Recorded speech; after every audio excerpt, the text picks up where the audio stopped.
యేసు ప్రభుని కలిగి ఉండటం అంటే బైబిల్ పట్టుకొని, కొంతమంది నేను విశ్వాసిని అంటానికి బైబిల్ పట్టుకొని ఫోటో దిగుతారు. అర్థంటే ఆడు పచ్చి తాగేసి ఉన్నాడు, చెవుడు తెలుసు మనకి, కానీ ఆడు ఫోటో మాత్రం తీసుకుంటాడు. అయిన తర్వాత సిగరెట్ కూడా తాగొచ్చాడు. అంటే బైబిల్ మనకి విశ్వాసి అని బిరుదు బతికిస్తుంది. ఎందుకంటే ఈ బైబిల్ నువ్వు చదివిన దానికంటే ఎక్కువ సాతానుడు చదువుతాడు. ఆడికి బైబిల్ మొదటి నుంచి ఎవరిదాకా తెలుసు. మీకు అన్నీ తెలుసో లేదో నాకు తెలియదు, ఆడు బాగా తెలుసు. పైగా ఈ మధ్యకాలంలో క్రైస్తవేత్తలు ఎక్కువ చదివేస్తున్నారు తప్పులు ఎక్కడ ఉన్నాయా అని ఎతికేయడానికి. అర్థమైందా? వాళ్ళు తప్పులు చూపిస్తే కానీ మీకు అర్థం కాదు, ఓ ఈ తప్పు ఉందా అనేసి. ఆడికి తప్పులా కనబడుతుంది. అది చెప్పే విధానం బట్టి చూస్తే కనుక అది తప్పేం కాదు, కానీ వాడు ఎతకగలుగుతున్నాడు. నీకు దానికి కూడా కావట్లేదు కదా. కాబట్టి ఇది బైబిల్ పట్టుకున్నంత మాత్రాన్న విశ్వాసం అవ్వదు, బతుకు మారితే అవుతాడు. అర్థమైందా? బైబిల్ బయట ఉంటే లాభం లేదు, లోనికి వెళ్తే లాభం ఉంటుంది. లోనికి వెళ్ళటం అంటే ఒక సరదా సన్నివేశం చెప్తాను. ఏంటనంటే ఈ మధ్యన అంటే బాంబులు ఎక్కువ పేలుతున్నాయి అన్నప్పుడు పెద్ద పెద్ద మాల్స్కి షాపులకి వెళ్ళినప్పుడు బయట మనకి సెక్యూరిటీ ఉంటుంది కదా, చెక్ చేసి పంపిస్తారు కదా. ఏరోప్లేన్ ఎక్కేటప్పుడు ఖచ్చితంగా చెక్ చేస్తారు. అయితే ఒకసారి నేను ఎక్కడానికి వెళ్తున్నప్పుడు ఒక ఆవిడకి చెక్ చేస్తున్నాను అనమాట. నేను దూరం నుంచి చూస్తా ఉన్నా, ఎందుకంటే గొడవ అవుతుంది ఆవిడకి సెక్యూరిటీ లేడీ ఆవిడకి. ఏమనంటే ఆవిడ బ్యాగ్లో ఎంత జ్యూస్ బాటిల్ ఉంది. ఏమంటదంటే ఏమంటే జ్యూస్ బాటిల్ తీసుకెళ్ళకూడదండి ఏరోప్లేన్. నేను టికెట్ కొనలేదా, డబ్బులు పెట్టుకున్నాం కదా, ఈ జ్యూస్ కూడా డబ్బులు పెట్టుకున్నాం కదా ఏ అని అంటే, అట్లా కాదండి ఒప్పుకోదు, చూడండి బోర్డు చూడండి జ్యూస్ ఉండకూడదు అని అంటే, నేను తీసుకెళ్తాను. మీరు తీసుకెళ్తానంటే లోనికి వెళ్ళనివ్వనండి అంటుంది చాలా మర్యాదగా. ఈవిడ మాత్రం రుబాబుగా మాట్లాడుతుంది, ఎందుకు తీసుకెళ్ళకూడదు అదే చూపిస్తాను చూడండి మీకు తీసుకెళ్తాను అన్నది. లేదంటే మీరు బాటిల్ ఉంటే కానీ నేను సచ్చినా ఒప్పుకోను అన్నది. అంటే ఈవిడ ఏం చేసింది సార్, బాటిల్ ఇప్పేసి కడకడ తాగేసింది, వెళ్ళిపోయింది. ఇప్పుడు సీసా చేతిలో ఉంటే ఎవడ నవ్వుతాడు, కానీ తాగితే ఎవడ నవ్వుతాడు? ఇప్పుడు మీకు అర్థమైందా? బైబిల్ చేతిలో ఉందనుకోండి, లాక్కొని ఎవడని తగలాడతాడు, దాని బుర్రలోకి ఎక్కించుకుంటే ఎవడేం చేస్తాడు? ఎవడేం చేయలేడు కదా. కాబట్టి మెడలో సిలువ ఉందనుకో పీకేస్తాడు, నీ బతికే సిలువ అయితే ఎవడేం చేయలేడు కదా. కాబట్టి అది గుర్తుపెట్టాను. యేసుతో ఉండటం అంటే అది. నేను చెప్పే విషయాలు పెద్ద గంభీరమైన విషయాలు ఏం కాదు, కానీ చిన్న విషయాలే, కానీ అది చేస్తే మనకి ధైర్యం ఉంటుంది. పేతురు యోహానులు యేసుతో ఉన్నారు, అందుకే వాళ్ళకి ధైర్యం వచ్చేసింది. ఇది మొదటి విషయం. రెండోది 24వ వచనం చూద్దాం, అప్పుడు మనకు కొంచెం అర్థం అవుతుంది.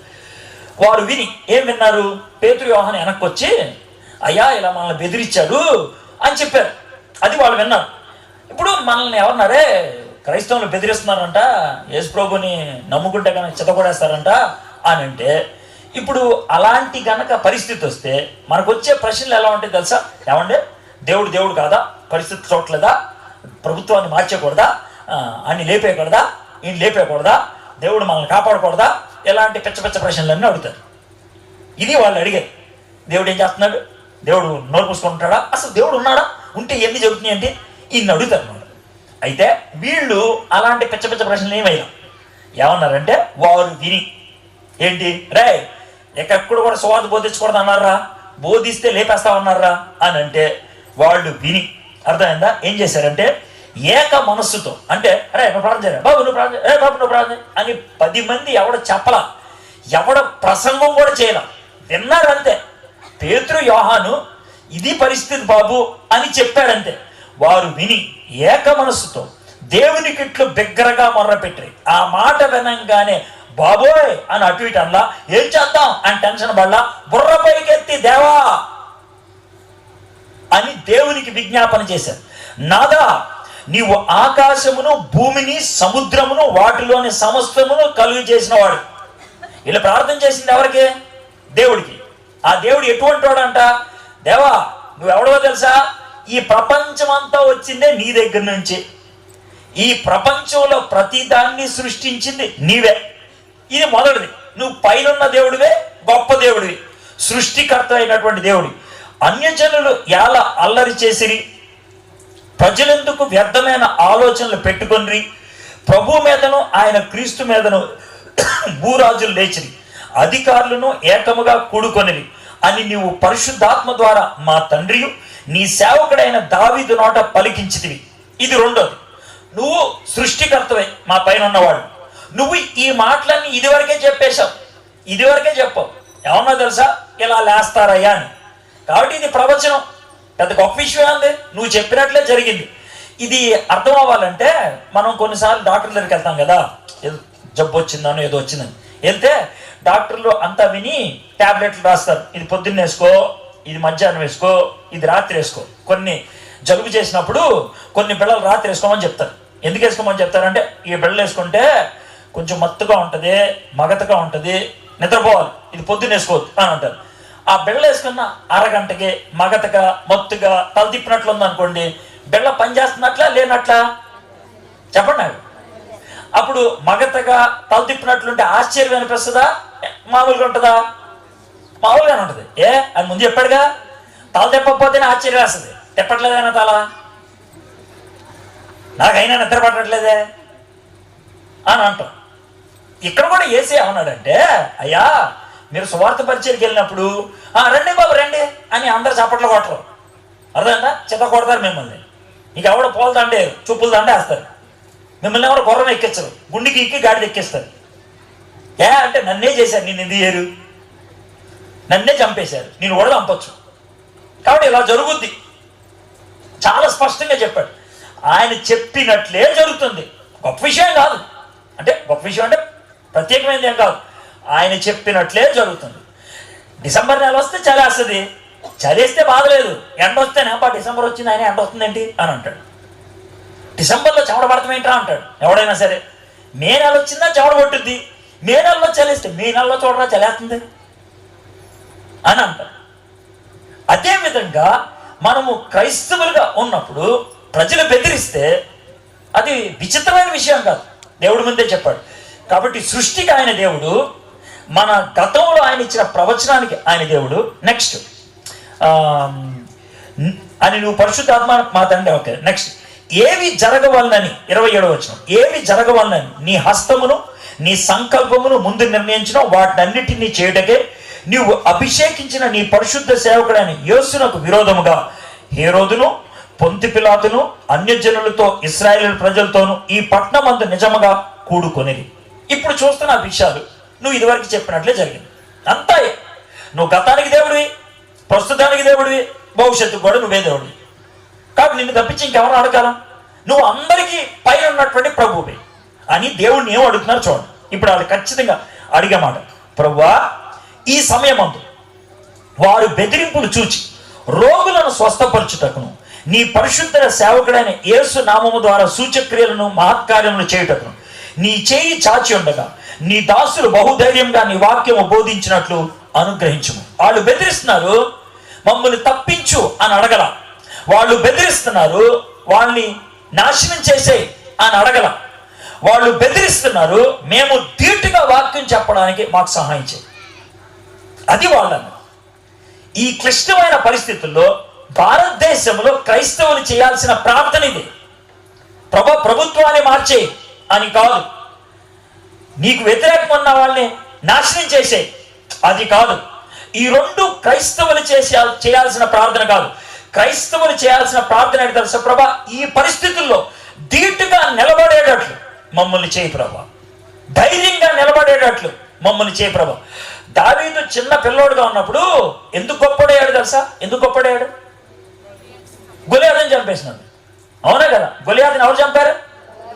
నిజమేనా? అబద్ధం ఆడుకొని చెప్పండి. దావీదు చంపాడా?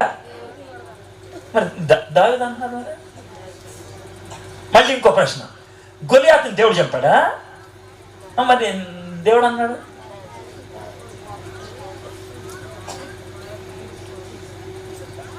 గొలియాతు ఉండబట్టి దేవుడు దావీదు ద్వారా గొప్ప కార్యం చేయగలిగాడు. గొలియాతు ఉన్నాడు కాబట్టి. గొలియాతు రాకపోతే దేవుడు ఎవరి మీద ప్రభావం చూపిస్తాడు? ఎవరి మీద ప్రతాపం చూపిస్తాడు? రాయ్ అంటే ఎదురు ఎవడో ఒకడు ఉండాలి కదా. ఎవరు లేకుండా రాయ్ అంటే అని పిచ్చోడు అంటారు. కాబట్టి దేవుని యొక్క ప్రతాపం, దేవుని యొక్క గొప్పతనం, దేవుని యొక్క మహిమ లోకంలో చూపించాలంటే మనకి దాడి ఉండాలా. ఆ దాడిని నిలబడటానికి దేవుడు ధైర్యాన్ని ఇవ్వాలి. ప్రభు ఇప్పుడు దాడి వచ్చింది, మా మీదకి ఎదురొచ్చారు, కాబట్టి ధైర్యంగా నిలబడటానికి సాయం చేయి. అది వాడు చేసినటువంటి ప్రార్థన. కాబట్టి మీ ఆఫీస్లో, మీ ఇరుగు పొరుగు వారిలో, మీ ఇంట్లో కొంతమంది ఏమంటారంటే వాళ్ళు ఒక్కడే మారుమనసు పొందుతారు, మిగిలిన వాళ్ళు పొందరు. ఎంత ఇసుకిస్తారో, బాగా ఇసుకిస్తారు. అబ్బో ఇది భక్తురాలురా, అబ్బో ఇది ప్రార్థన పరుడురా, తెగ ఏడిపిస్తారు. అలాంటి పరిస్థితుల్లో మనం వాళ్ళ మీద ఎలాంటి ప్రార్థన చేయాలంటే, ప్రభా ఇలాంటి పరిస్థితుల్లో నా విశ్వాసాన్ని నిలదొక్కుకోవడానికి ధైర్యం, వాళ్ళకి సరైనటువంటి జవాబు ఇవ్వడానికి నాకు ధైర్యాన్ని, అది మనం అడగాల్సింది. ఇక్కడ వీళ్ళు అదే అడిగారు, మాకు ధైర్యాన్ని ఇవ్వు అని అడిగారు. ఇంకొక మాట చెప్పమంటారా? ప్రపంచ చరిత్రలో గత 2000 సంవత్సరాలు దేవుడికి గొప్ప మహిమ ఎప్పుడొచ్చిందో తెలుసా? ఇలాంటి ధీటైన పరిస్థితుల్లో విశ్వాసం నిలబడినప్పుడే. చిన్న మాట చెప్తాను. ధీటైన పరిస్థితి అంటే మీకు ఏంటి చెప్తాను. నెబుకద్నెజర్ యొక్క రాజ్యం 3 ఖండాలు విస్తరించింది. 3 ఖండాలు అంటే దగ్గర దగ్గర 120 దేశాలు. 120 దేశాలు. 120 దేశాలకి సువార్త చెప్పాలంటే ఎంత కాలం పట్టుద్ది? 120 దేశాలకి యేసు ప్రభుని పరిచయం చేయాలంటే ఎంతకాలం పట్టుద్ది? పైగా ఇప్పుడు టీవీలు ఉన్నాయి, రేడియోలు ఉన్నాయి, తర్వాత కార్లు ఉన్నాయి, ఏరోప్లేన్లు ఉన్నాయి. అప్పుడు ఏం లేవు. అలాంటి పరిస్థితుల్లో ఎంత కష్టం అవుతుందో చెప్పండి దేవుడి గురించి చెప్పడం. అయితే దేవుడు ఒక చిన్న కార్యంతో మొత్తం 120 దేశాలకి దేవుడు అంటే ఏంటో మహిమ తెలిసేట్టు చేశాడు. ఎంతసేపు పట్టింది తెలుసా? 5 నిమిషాలు పట్టింది. 5 నిమిషాలు. 5 నిమిషాల్లో మొత్తం 120 రాజ్యాలకి దేవుడు గొప్పడు అనే విషయం రాజుగారి నోట్లోంచి వచ్చేసింది. దానికి ఒకటే ఒకటి జరిగింది.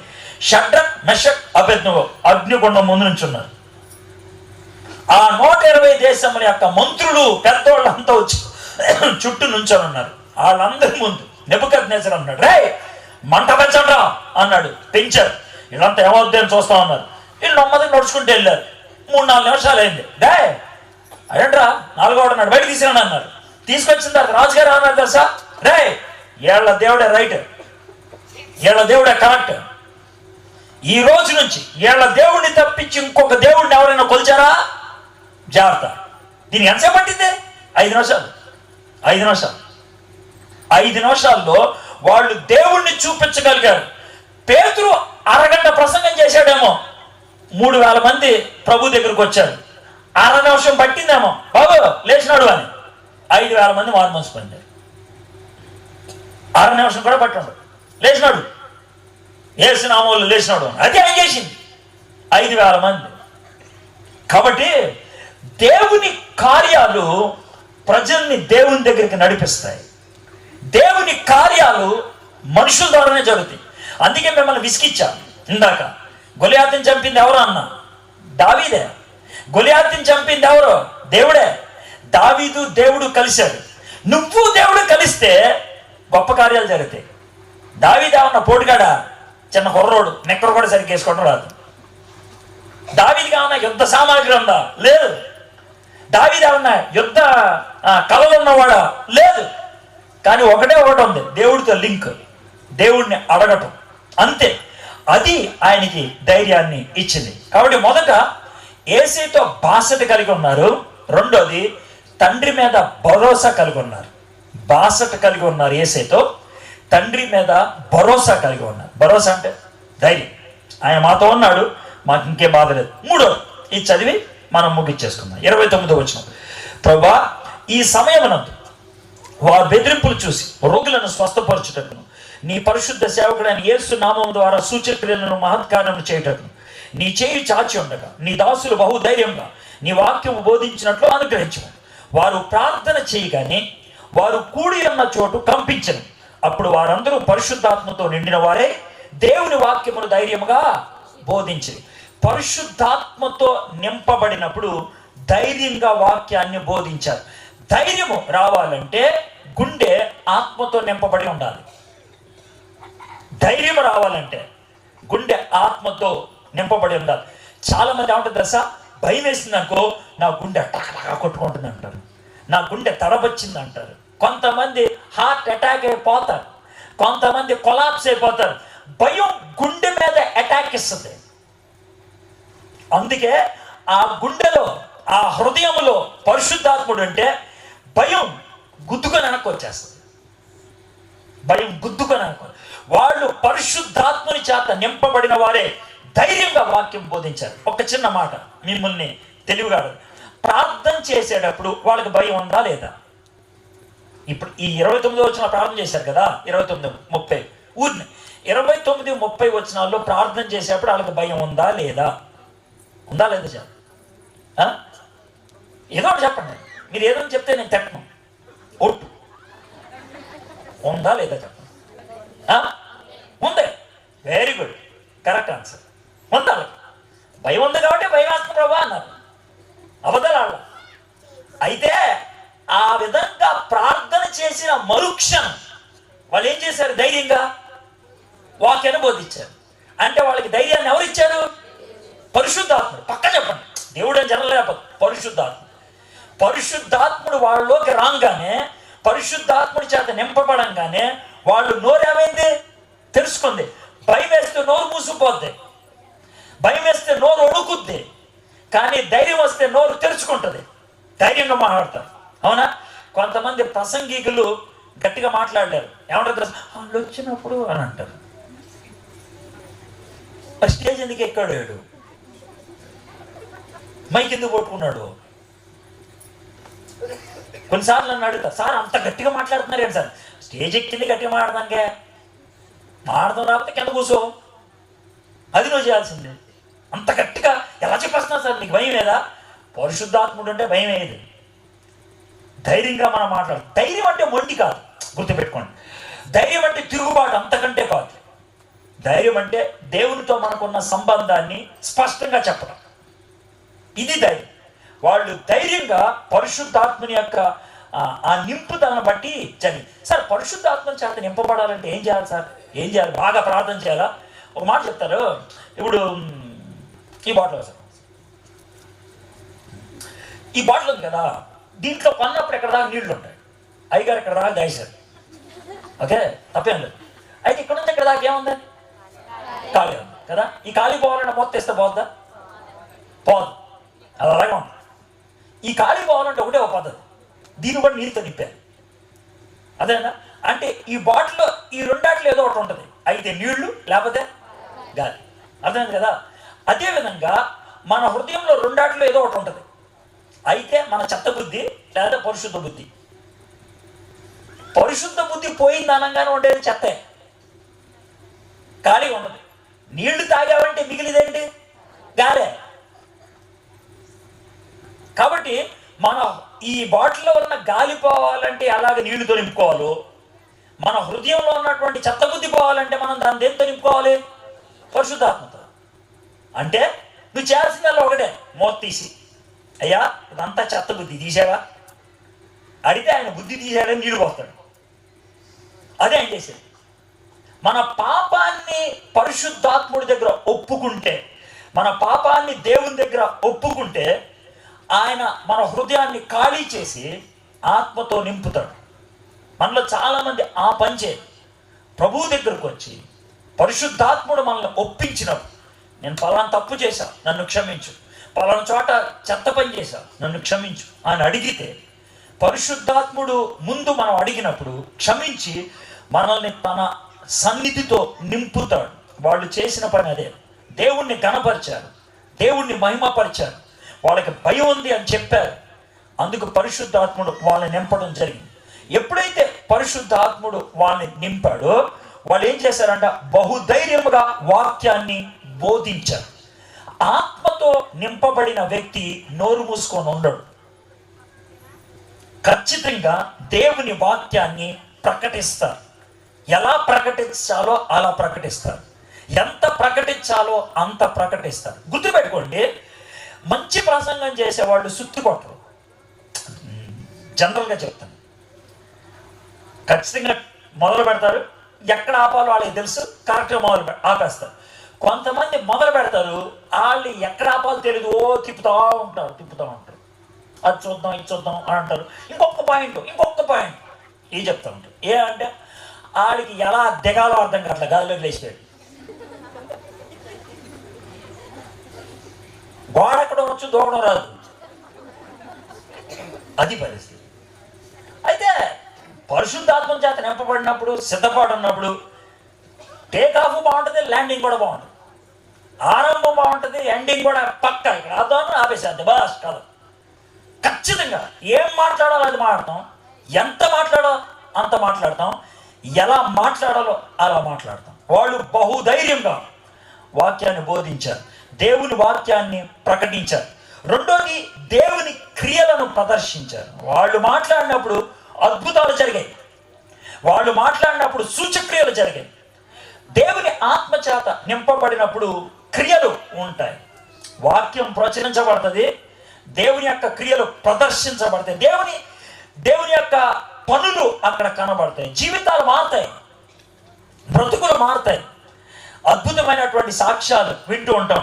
మూడవది, వాళ్ళు ప్రభువుని ఆరాధించారు, దేవుని కుమారుణ్ణి పరిశుద్ధపరిచారు, దేవుని కుమారుణ్ణి వాళ్ళు మహిమపరిచారు. నాలుగోది, చాలా అద్భుతమైనటువంటి విషయం, దీన్ని మీరు చూస్తే బాగుంటుంది. 33వ వచనం, 4వ అధ్యాయం 33వ వచనం. ఇదిగాక అపోస్తులు బహు బలముగా ప్రభు అయిన యేసు పునరుద్ధానము గురించి సాక్ష్యం ఇచ్చిరి. దైవ కృప అందరి యందు అధికముగా ఉండెను. భూములైనను ఇండ్లైనను కలిగిన వారందరూ వాటిని అమ్మిన వాటి వెల తెచ్చి అపోస్తుల పాదముల యొద్ద పెట్టుచూ వచ్చిరి. వారు ప్రతి వానికి వాని అక్కర కొలది పంచిపెట్టిరు కనుక వారిలో ఎవరికి కొదువు లేకపోయింది. అంటే దేవుని ఆత్మచేత నింపబడినప్పుడు, జాగ్రత్తగా దేవుని ఆత్మచేత నింపబడినప్పుడు వాళ్ళు అవసరతలో ఉన్న వాళ్ళకి జోబులోంచి డబ్బులు తీసేయాల. వాళ్ళు ఏం చేశారు తెలుసా? వెళ్ళి ఇళ్ళు అమ్మేసి, స్థలాలు అమ్మేసి, ఆ డబ్బులు తీసుకొచ్చి అపోస్తుల యొక్క పాదాల దగ్గర పెట్టి, అయ్యా ఎవరికి అవసరమైతే వాళ్ళకి ఇచ్చేయండి అన్నారు. ఆత్మచేత నింపబడినప్పుడు ఇతరుల అవసరత నీ అవసరత అయిపోతుంది. ఆత్మచేత నింపబడినప్పుడు ఇతరుల గురించి భారంగా ఉండడానికి ఇష్టపడతావు. వాళ్ళకి జబ్బు చేసింది అనుకో అని అంటావు. ఆత్మచేత నింపబడినప్పుడు అవునా ప్రార్థన చేస్తా అని అంటావు. భారం ఉంటే ఆ బాధ నీతిగా తీసుకుంటావు. ఆత్మచేత నింపబడిన వాడు భారం కలిగిన వాడు. ఆ భారం పరిశుద్ధాత్మని బట్టి వస్తుంది. ఈ 4 పనులు వాళ్ళు చేశారు. వాక్యాన్ని స్పష్టంగా ప్రకటించారు, క్రియలు వాళ్ళు ప్రదర్శించారు, దేవుణ్ణి పరిశుద్ధ పరిచారు, వాళ్ళకున్నటువంటి ఆస్తులు పంచిపెట్టేశారు. అక్కడ ఎవరో ప్రసంగం చేయలే, ఏమండి కానుకేయండి, బాగా ఎక్కువ వేయండి, ఏం అనలా, ఎంత ఇవ్వండి, చాలా అవసరతలు ఉన్నాయి అంత ఇవ్వండి అని అనలా. జస్ట్ పరిశుద్ధాత్మని క్రియ జరిగింది. వెంటనే హృదయ లోతుల్లో నిర్ణయం చేసుకొని ఇచ్చేశారు. వాడు ఎంత ఇస్తున్నావు ఆలోచించలేదు, ఎలా ఇస్తున్నావు ఆలోచించలేదు, అవసరం ఉంది ఇచ్చేసారు అని అనుకున్నారు. ఇప్పుడు మామూలుగా డబ్బులు ఖర్చు పెడతానికి ఆలోచిస్తారు. అయితే మీ ఇంట్లో మీ తండ్రో మీ తల్లో ఎవరికో హార్ట్ ఆపరేషన్ 3 లక్షలు అవుద్ది అని అనుకున్నాం. అమ్మో డబ్బులు లేవులేండి ఇంటికి తీసుకెళ్ళిపోతాం అంటారా? అనరు. తాకట్టు పెట్టేనే తీసుకొస్తారు, ఎందుకంటే బతకాలి. అప్పుడు ఆలోచన రావు. అయితే దేవుని ఆత్మచేత నింపబడినప్పుడు పరిస్థితుల్ని ఆ విధంగా తీసుకోగలుగుతాం. ధైర్యము జీవితం ఉన్నప్పుడు, పరిశుద్ధాత్మని చేత నింపబడి ఉన్నప్పుడు ఈ 4 క్రియలు జరుగుతాయి. సాక్ష్యాన్ని ధైర్యంగా ప్రకటిస్తాం, క్రియలు ప్రదర్శిస్తాం, ఏసియాని మనము పరిశుద్ధపరుస్తాం, మనం ఇతరుల అవసరతను బట్టి మనకున్న దాన్ని పంచి పెడతాం, మనం ఇవ్వడానికి ఇష్టపడతాం. మీరు ఇవ్వటం అని అన్నప్పుడు డబ్బుల గురించే మాట్లాడట్లేదు, సమయం గురించి మాట్లాడుతున్నాను, ప్రార్థన గురించి మాట్లాడుతున్నాను.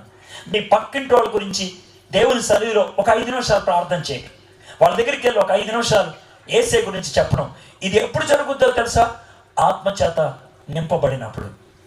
అయితే ధైర్యంగా జీవించడానికి త్రిత్వ దేవుడు మనకి సంసిద్ధంగా ఉన్నాడు. ఒకటి, యేసే మనతో ఉండడానికి ఇష్టపడుతున్నాడు. తండ్రి మన ప్రార్థనకి జవాబు ఇవ్వడానికి ఇష్టపడుతున్నాడు. పరిశుద్ధాత్ముడు మనల్ని తన సన్నిధితో నింపి ధైర్యాన్ని ఇవ్వడానికి ఇష్టపడుతున్నాడు. రానున్న దినాల్లో ధైర్యం అవసరం. కాబట్టి ఈ మాటను మనం తెలుసుకున్నాం. ఒకవేళ ఆ ధైర్యం ఉన్నట్లయితే, ఆ పరిశుద్ధాత్మని యొక్క క్రియలు మనలో ఉన్నట్లయితే, ఆ పరిశుద్ధాత్మని యొక్క నింపుదల మనకు ఉన్నట్లయితే ఈ 4 ఉంటాయి. వాక్యాన్ని స్పష్టంగా ప్రకటిస్తాం, దేవుని యొక్క క్రియల్ని ప్రదర్శిస్తాం, యేసే నామం పరిశుద్ధపరుస్తాం, ఇతరుల అవసరతను బట్టి పంచిపెడతాం. అలాంటి జీవితం ఒకవేళ లేదు అని అంటే త్రిత్వ దేవుడు మీకు తోడుగా లేడేమో, మీరు ఇంకా యేసు ప్రభువుని అంగీకరించలేదేమో, మీరు ఇంకా మీ జీవితం మార్చుకోలేదేమో. ఒకవేళ అలాంటి పరిస్థితులు ఉంటే మనం ఆలోచించుకుందాం.